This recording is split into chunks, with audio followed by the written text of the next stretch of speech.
بسم الله الرحمن الرحيم اللهم لك الحمد كما ينبغي لجلال وجهك وعظيم سلطانك اللهم لك الحمد حتى ترضى ولك الحمد بعد الرضا إذا رضيت ولك الحمد بعد الرضا لك الحمد بالإسلام ولك الحمد بالقرآن ولك الحمد أن شرعت لنا خير شرائع دينك وأن أرسلت لنا خير رسولك محمدا صلى الله عليه وسلم يا ربي لك الحمد. Fais les louanges d'Allah subhanahu wa ta'ala.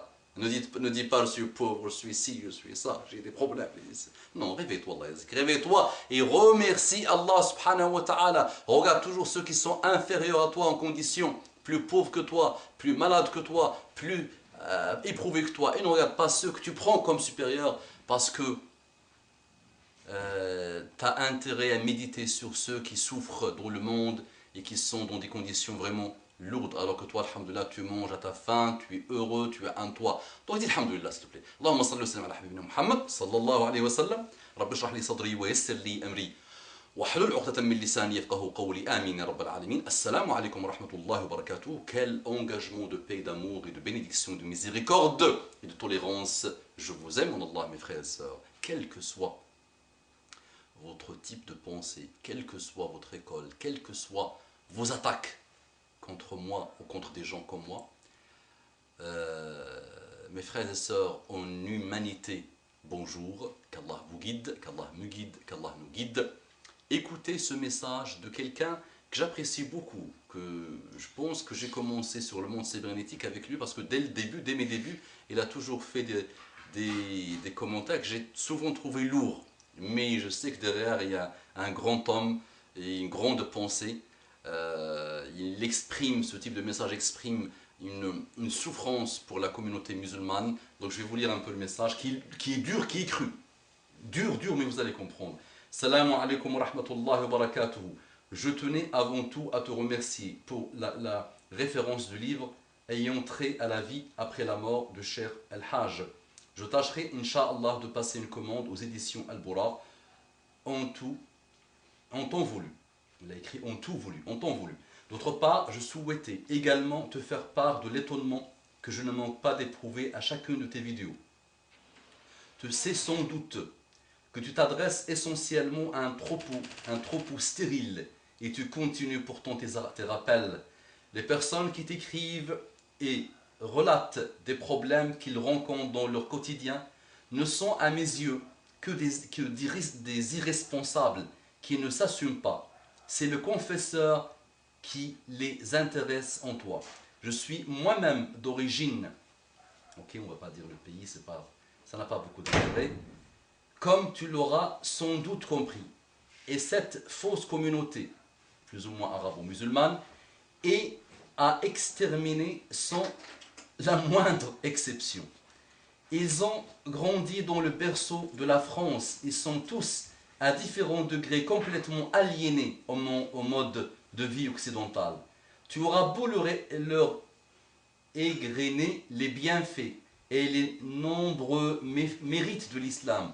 Ton discours ne sera audible que dans la mesure où ils pourront y puiser les recettes leur permettant d'adapter leur médiocrité à ce mode de vie. Moi-même, je suis né dans l'une de ces sordides banlieues. Je n'y vis désormais que pour y dormir. Le reste du temps, je me tiens éloigné de cette vermine schizophrène qui se complaît dans des paradoxes pathologiques qui confinent à la maladie mentale. Ainsi,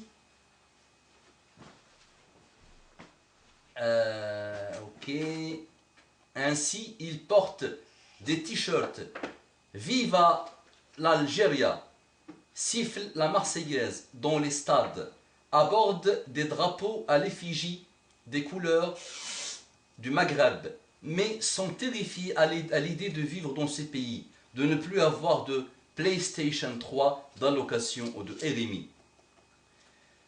Les filles plus communément appelées beurettes sont ce qu'il y a de plus misérable sur cette planète. Il est difficile de voir en elles autre chose que la lie d'une communauté qui se déclare pourtant musulmane. Elles n'ont aucune pudeur. Certaines Françaises non musulmanes ayant plus de respect pour elles-mêmes ne respectent pas leurs parents, qu'elles défient insolément au nom de la dite émancipation des mœurs. forniquent, convolent avec tout ce qui bouge, s'illustrent désormais dans la pornographie, la prostitution, entre parenthèses, rebaptisée profession libérale, etc. La plupart de ces déchets n'hésitent pas à usurper le titre d'une piété qu'elles pensent avoir retrouvée après rédemption, entre parenthèses, tauba, et mieux pigeonner un maghrébin sans rien lui dire de son passé nauséabond. Pour ma part, elles m'ont vacciné du mariage. De toute manière, ce dernier n'a plus aucun sens de nos jours. Le mariage est de l'image de cette communauté visqueuse, sans honneur et sans dignité. 2. Les mecs, donc les hommes, les mecs, ne valent guère mieux. Entre racaillerie et délinquance, ils ont tout fait de se ranger dans l'une de ces impasses, ayant perdu le sens de la virilité, de la responsabilité et de l'honneur arabe. Ils incarnent désormais la médiocrité absolue, passifs, inconscients, acculturés et non cultivés. Ils cumulent toutes les tares sociales qui en font aujourd'hui la cible privilégiée de toutes sortes d'hostilités, entre parenthèses, médiatiques, sionistes, féministes, politiques. C'est à se demander s'ils le font exprès, tant leur condition me paraît à certains égards entretenue et souhaitée. Ils finiront seuls ou en prison. Le mariage n'est pas dans leur priorité, et quand bien même il le serait, ils ne se sont pas les candidats rêvés. La France ayant tôt fait de les dépeindre en hommes des cavernes, misogynes, les rendant ainsi repoussants, y compris au sein de leur propre communauté. Tout cela pour te dire que tes rappels n'ont pas d'autre vocation que celle de se faire harakiri. Je ne connais pas ça. Harakiri.